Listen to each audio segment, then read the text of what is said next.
पता है जब ये सवाल कोई पूछता है आप करते क्या हो, तो वो क्या पूछ रहा है? क्या वो आपके काम को पूछ रहा है कि आप क्या काम करते हो?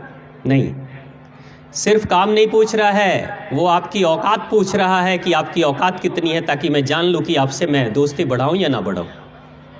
ये बड़े लोग इसलिए पूछते हैं आप करते क्या हो, यानी आपकी क्षमता देखना चाहते हैं कि आर्थिक रूप से आप कितने मजबूत हो, किस पद पे हो, क्या काम करते हो, प्रतिष्ठा कितनी है समाज में, सफल हो कि असफल हो।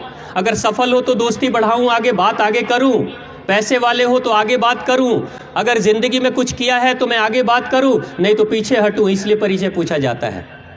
आने वाले 5 साल के बाद आपसे भी परिचय पूछा जाएगा। जिंदगी में 2 तरह के गुरु होते हैं। एक गुरु वो जो हमारे साथ बैठे हुए हैं, सारे गुरुजन ये हमारे गुरु हैं, और जिन स्कूलों से आप पढ़कर पहले आए हो वो सब भी गुरु थे। इनको हम अंग्रेजी में टीचर कहते हैं।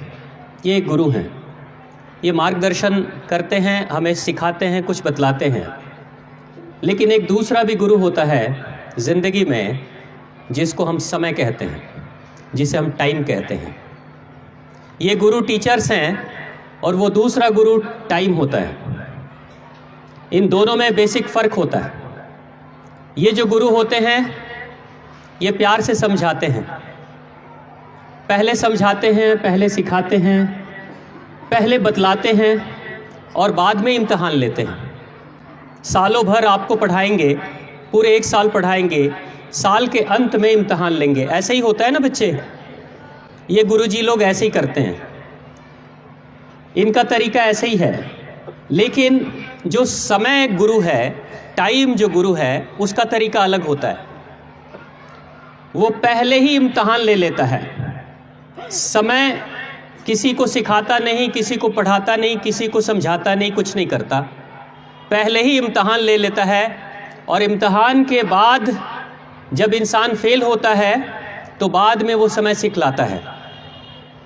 तो इस टीचर में और उस टाइम टीचर में बेसिक फ़र्क यही है, ये पहले सिखलाएंगे, बाद में इम्तिहान लेंगे, वो पहले इम्तिहान लेगा, बाद में सिखाएगा। इसे समझने के लिए एक छोटा सा एग्जाम्पल मैं दूं आपको। आप कभी भी किसी खतरनाक सड़क पर चलेंगे, यात्रा जब आप करेंगे, तो जहाँ पे सड़कें ख़राब होती हैं, पहाड़ी सड़कें जहाँ होती हैं, जहाँ खतरनाक सड़कें होती हैं, एक्सीडेंट्स होने के चांसेस जहाँ ज़्यादा होते हैं, उन सड़कों की शुरुआत से पहले एक बड़ा सा साइन बोर्ड लगा होता है। कभी आपने देखा है, कभी देखा है बच्चे आप लोग? साइन बोर्ड पे लिखा होता है आगे की सड़क खतरनाक है। ऐसा पढ़ा है कभी? आगे की सड़क खतरनाक है, संभल कर चलना, ऐसा साइन बोर्ड लगा होता है। वो जो साइन बोर्ड होता है जो बतला रहा है कि आगे की सड़क खतरनाक है, संभल कर चलना, वो साइन बोर्ड कोई और नहीं, आपके ये सभी गुरुजन हैं जो पहले ही बतला रहे हैं कि आगे की सड़क खतरनाक है, संभल कर चलना। लेकिन वो साइन बोर्ड किसी को रोकता नहीं है, किसी के गाड़ी के सामने आकर खड़ा नहीं होता, चुपचाप प्यार से इशारे से बतला देता है। कोई देखता भी है उस बोर्ड को, कोई नहीं भी देखता है। कोई देखने के बाद संभल कर चलाता है, अपनी गाड़ी पे ब्रेक को ध्यान से रखता है और गाड़ी की स्पीड स्लो करके आराम आराम से चलता है ताकि दुर्घटना न हो जाए। कुछ लोग ऐसे होते हैं।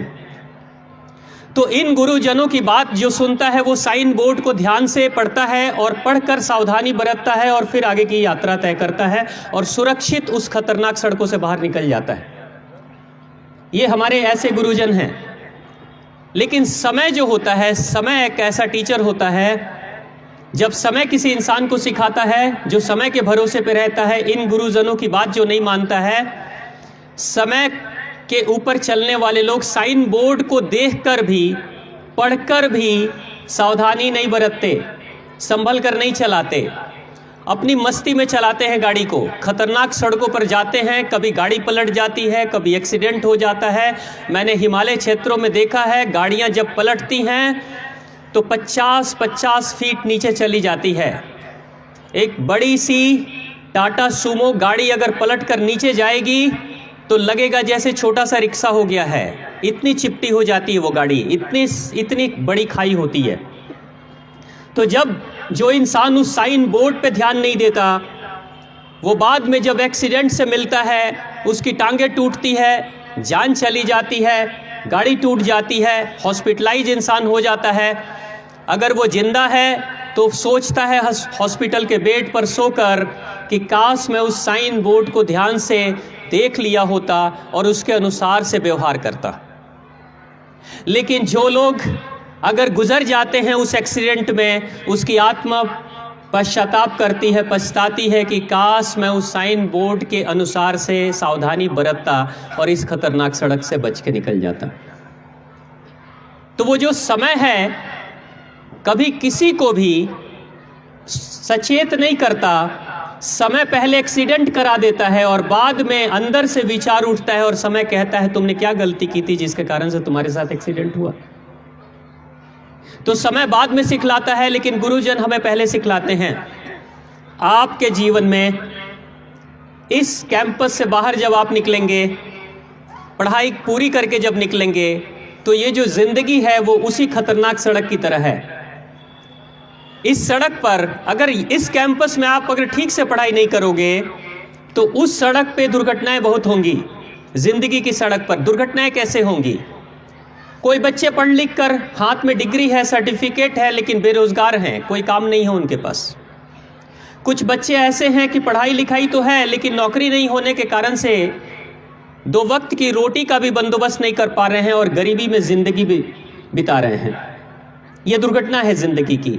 कुछ बच्चे ऐसे हैं जैसे आप सभी बैठे हुए हो, आज आप मित्र हो, एक साथ रहते हो, एक साथ खाते पीते हो, बातचीत करते हो, लेकिन आपको पता है सिर्फ 5 साल के बाद क्या होने वाला है?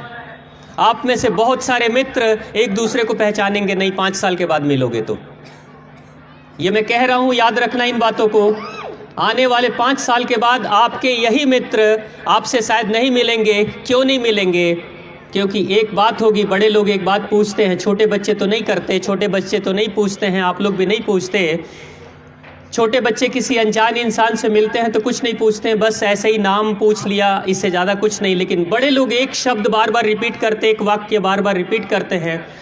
पहली बार किसी से मिलते हैं तो कहते हैं आप करते क्या हो, आप करते क्या हो।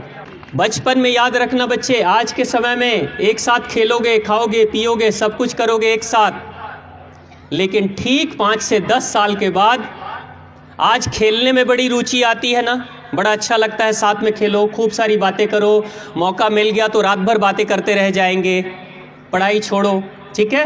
10 साल के बाद पता है क्या होगा, किस चीज़ के लिए भागोगे? आज खेल के लिए भागते हो, 10 साल के बाद अब पैसे के लिए भागोगे। पैसा चाहिए, पैसा कमाओ, बिजनेस करो, नौकरी करो, व्यापार करो, जो करो, लेकिन पैसे के पीछे भागोगे। प्रत्येक नौजवान इंसान यही सोचता है, ज़्यादा से ज़्यादा पैसे कमाऊं। आप भी यही सोचोगे।